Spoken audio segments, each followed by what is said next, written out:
96? Come on, Andy. 97? I'm trying, Jess. 98? Just a few more. 99? I don't know if I can do any more.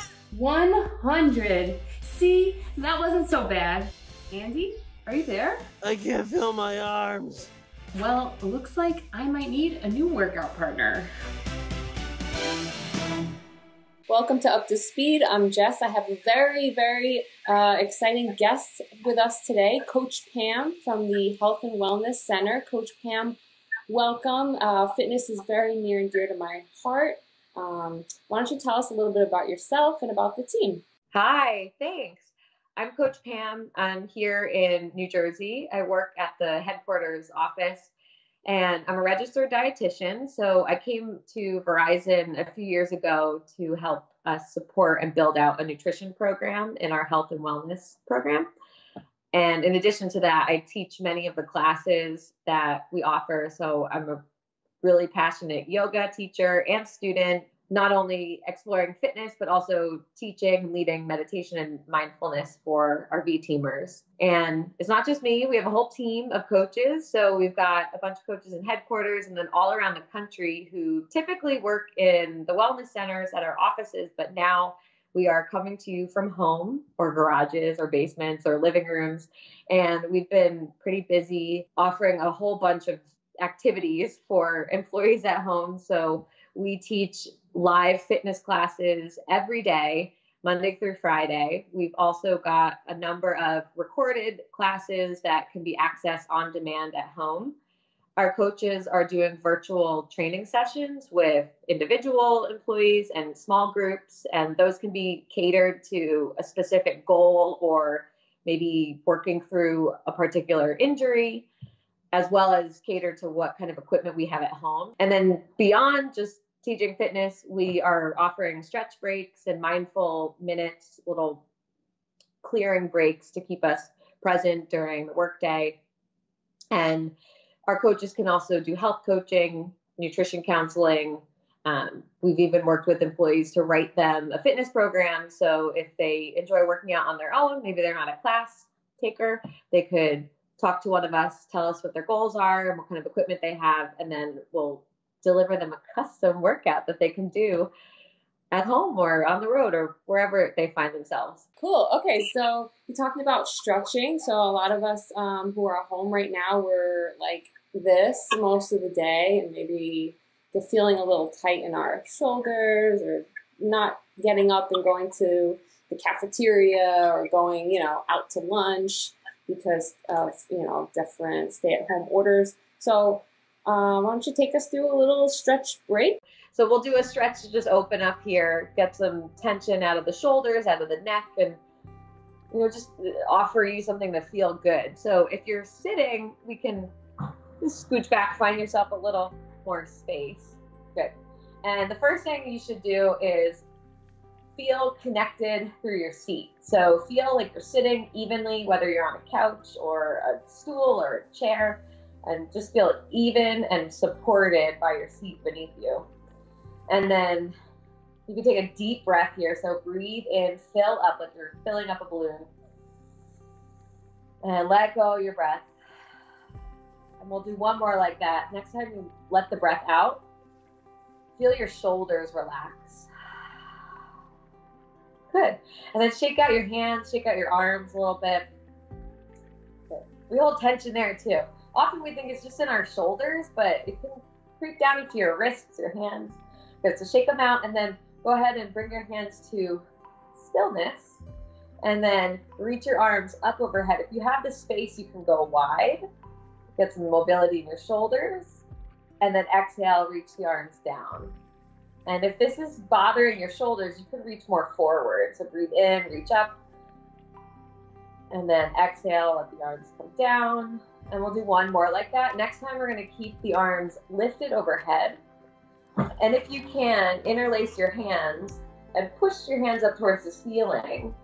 And now I want you to shrug your shoulders up towards your ears, like really exaggerate that.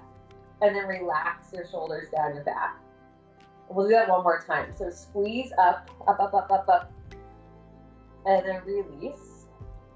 Good. And from here, we're going to release the hands And take that interlace behind your back.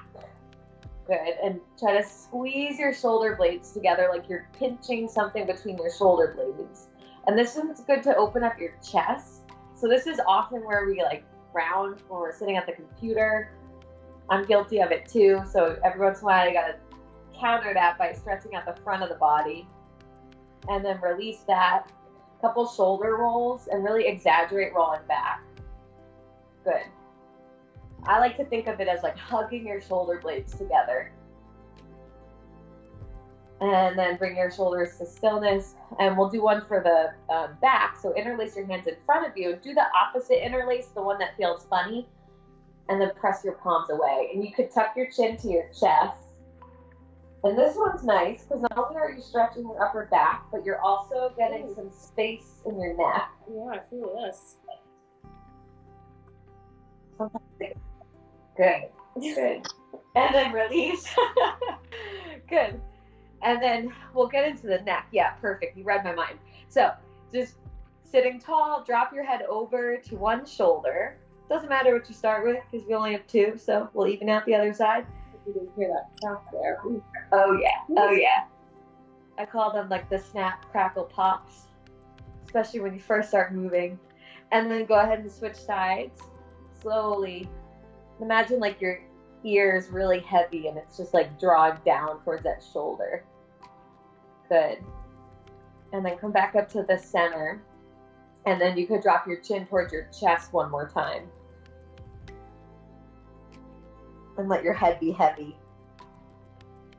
And then come back into the center. Good. And we'll take a couple breaths just to clear all that out. So we like got up the tension, stretched it out, shook it out, but let's breathe it out like a big rinse. You could take a deep breath in, sigh it out. I call this my permission to sigh. Breathe in, sigh it out. And one more time, biggest breath you could take. Let it go. And if your eyes are closed, you can open them back up. Good stuff. Feel a little better? I feel good. Good. Wait.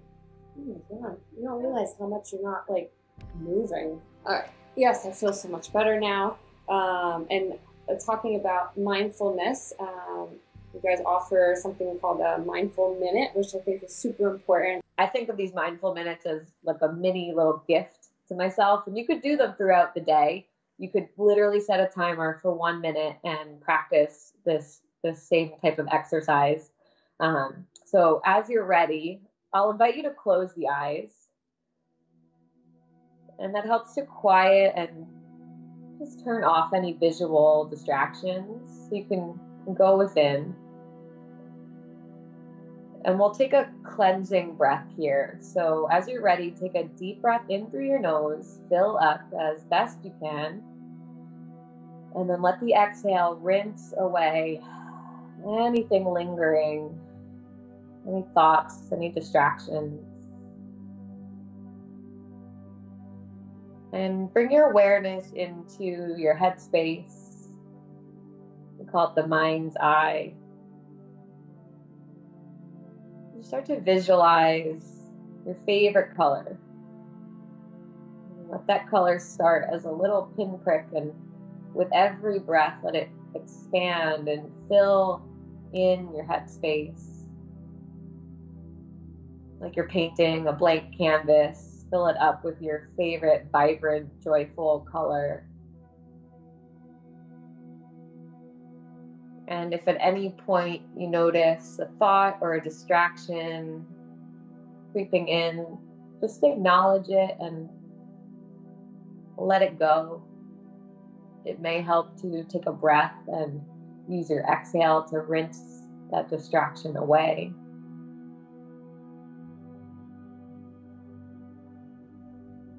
And you can spend a couple more moments here filling in your canvas with that bright, vibrant color.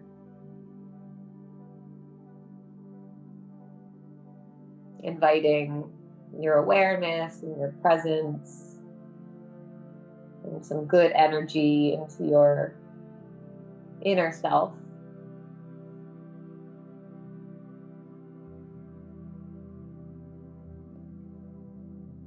And as we come to close our mindful moment, you can start to bring your awareness into your center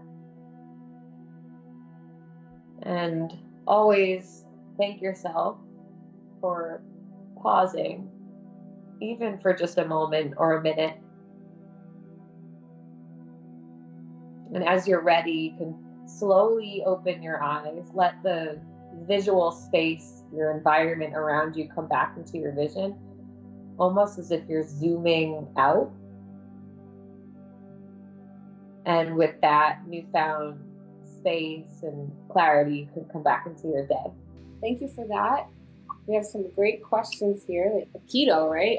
So tell me, what is keto, and does it help you lose weight? Yeah, that's a great question. And we definitely hear it a lot these days. Keto's been the popular kid on the block nowadays.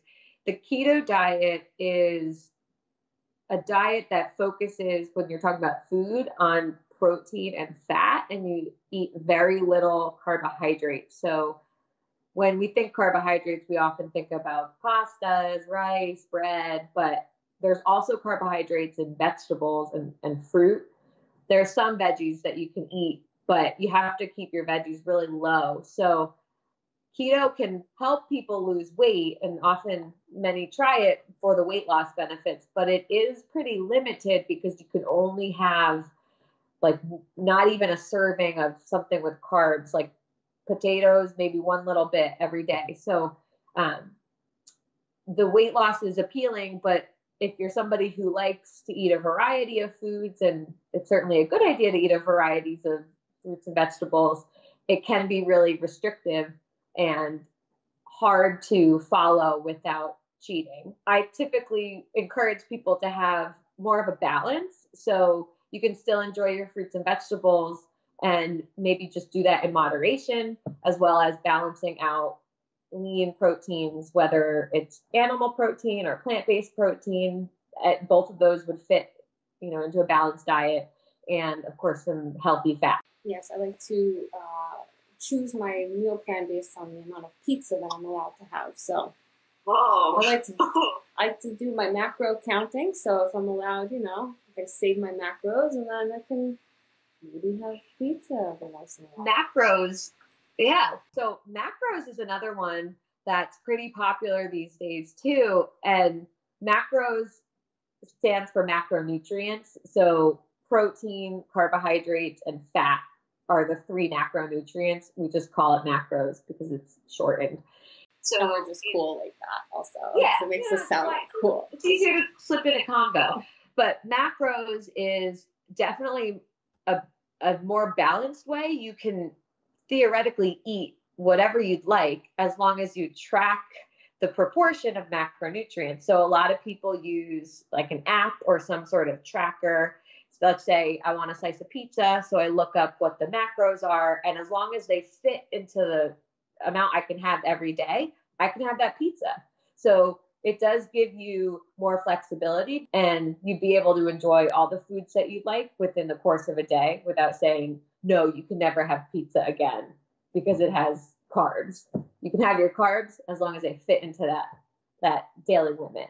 Let's talk about intermittent fasting. So tell everyone what intermittent fasting is and if it can help in a weight loss journey. Sure. So intermittent fasting is another trendy way of eating or not eating. And it means to shorten the time in which you're eating your meals to a shorter period so that the time you don't eat is considered your fast. So a lot of people limit their eating window to 8 hours. And it's thought that helps to improve our metabolism, make the body more efficient at using calories for energy.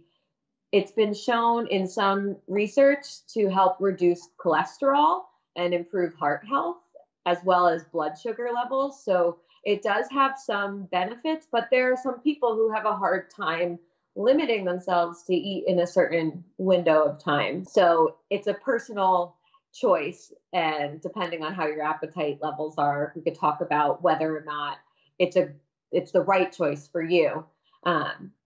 And then some people like to do intermittent fasting because it cuts them off at a certain point at night. So maybe they stop eating at 7 or 8 o'clock at night, and they wait until the next day to have their first meal.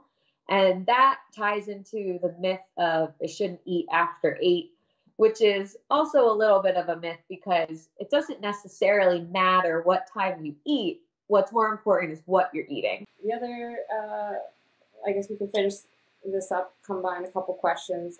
Meal plans, how should people be eating? What's a nice example of that? And can you guys help with people creating meal plans to help lose weight? Lots of people ask about meal plans, and unfortunately, I can't write a meal plan for every person that asks. But what's more important than writing a specific meal plan is understanding what people like to eat. So if we can understand what you prefer to eat, when, and how much, we can change that up a little bit, either change the portion or swap in some healthy alternatives to help arrive at your own custom meal plan that will help you meet your goals. So if the goal is weight loss, we'll work with what you like to enjoy, what you like to eat, and change the amounts so that you're eating the right amount of calories. So when we want to lose weight, we want to reduce the calories.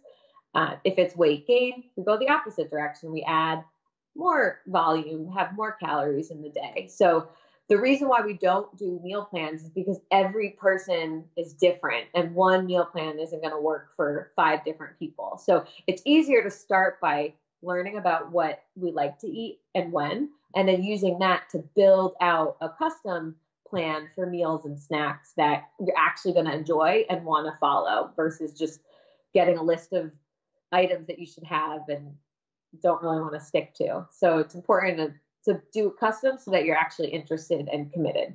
Okay, thank you so much. That was so helpful. Where can people go to find the classes, more information, how to reach out to a coach? Where can we send them? Easiest way is to search health and wellness on the Verizon homepage, and that will bring you right to our website, which will give you access to recorded classes, our live virtual fitness schedules. It also has a link to ask a coach. So if you have any questions for us or want to look into having an appointment, you can go ahead and ask us a question. Awesome. Well, thank you so much for joining us today. And until next time, you're up to speed.